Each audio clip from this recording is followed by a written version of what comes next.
Hi, everybody. I'm coming to you with the Closet Talk by Keisha Bowie.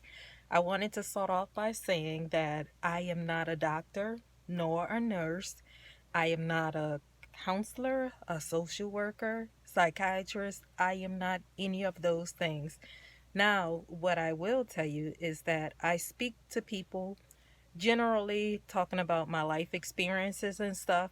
And this is basically like to help people because I notice when I talk to people, I notice that a lot of people are going through some of the things that I've gone through, some of the things I'm going through right now. So that's why I share my experiences to try and help people. Basically, Closet Talk was created to talk to people that may be experiencing things that I have experienced before, like major depression, anxiety, domestic violence, becoming disabled and everything, life readjusting as a disabled person. So we talk about many, many topics and stuff.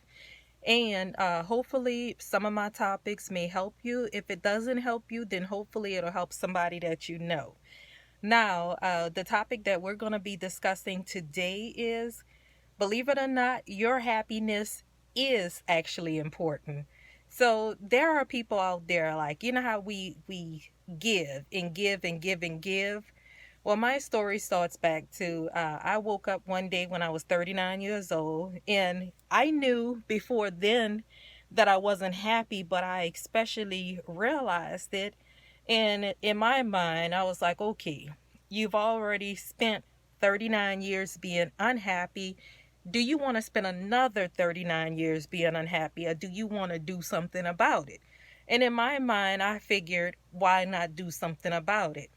You see, when you have kids like I do, I have three kids. Right now, they're 15, 16, and 21 years old. But we're going to go back to when they were younger.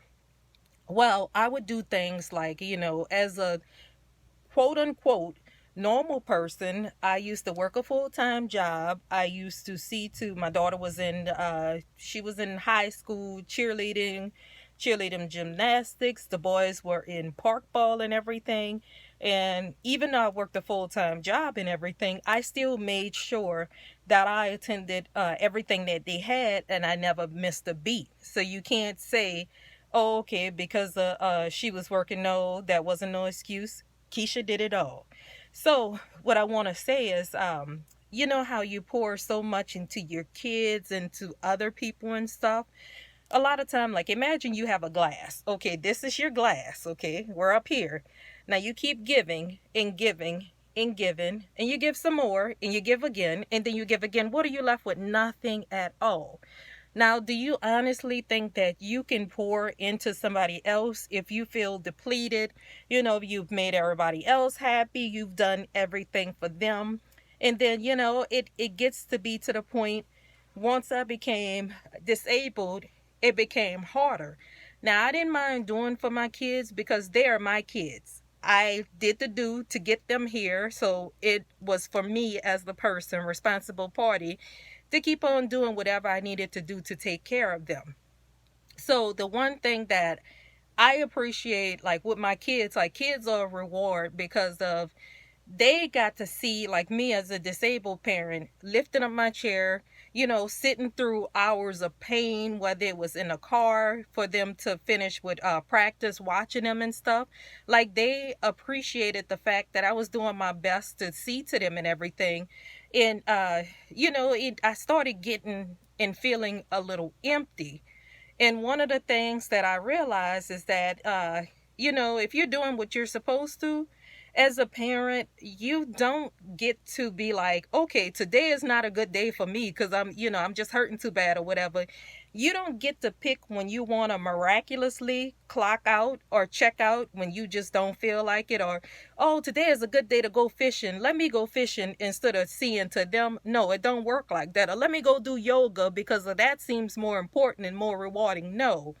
But what I will say is that when you're doing everything that you're supposed to do for your children, you deserve a little piece of happiness. You need to take time out for yourself. Find out what is it that makes you happy. Like some people, They work out, they do aerobics, they do yoga, they do golf, they play all of these different things. They play basketball. My piece of happiness was when I was able to finally get on my own, and I realized that I just had enough and it was just too much. When I did, I got invited to a birthday party, and it was my sister's birthday party, and her husband, they threw a party at this house. So, anyway, I got my hair done, I got my nails done, and I got my makeup done. And I was like, oh, wow, like this is really hot and it feels good. Like, how come I never got this done, before? But at the time, with the situation that I was in, my money was always going to bills. I always had to be responsible. I didn't have that choice of, you know what, let's not pay this because I want to go get my hair done. No, I was doing the responsible thing. But when I got in a position to where it's when I could do those things, I realized, man, I look good and I feel good. So what I started doing was I started fixing myself up. And I noticed when I started fixing myself up, I wanted to go places more. I wanted to do things. And with that being said, it's like I noticed my mental got better. And it was like I didn't mind going to the school, sitting through the games, this and that, going to parent teacher conferences. Now, all of these things I've been doing, taking them to and from school, bringing them to practice, going to the games, the orthodontist, the dentist, the barber shop, bringing, to get hair done, whatever, bringing it to the nail shop, wherever. All of these things I was doing before, but I didn't mind doing it even more so because, hey, I found that little piece of happiness. I found what made Keisha smile. And that's why I say don't never let nobody make you feel like, people are going to talk about you regardless. They're going to say whatever about you. Things used to get said about me. You had the nerves to get your hair done. Yes, you had the nerves to go to the barber shop. So you do things for yourself, again, provided you're doing what you're supposed to do for your children. There's nothing wrong with fixing yourself up and doing things to make you happy. And then another thing too, with some of the time that you take out for yourself, I always want to include this in. If there's something you've been wanting to do, but you never really had the time to do or you were afraid to, take some of that time when you're pouring into yourself to discover maybe different crafts and stuff. Some people do, they make glasses, they do party planning, they make different designs and stuff. Do something that, one day that it can grow into a business. You experiment, use some of that time in a positive way. And also too, like, when you have time to yourself, and my thing is, I believe in God, so I want to say I pray, and then also too, I set goals. I don't tell people what my goals are, but I set goals, and then once I set them and smash them, I reach out for more.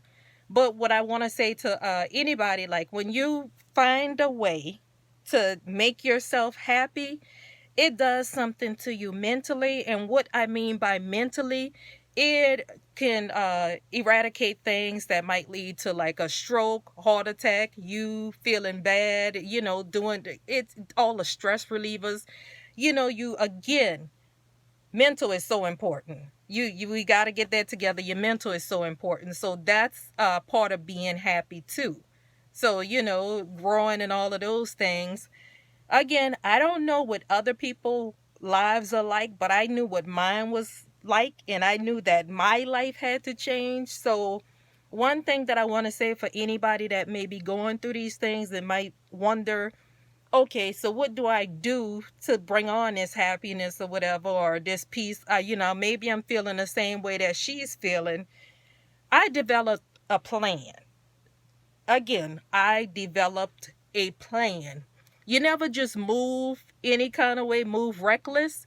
You always have to have a plan. So, and also too, once I developed the plan, then I just acted upon it. And here I am today. Like, I don't mind doing things. I don't mind being places.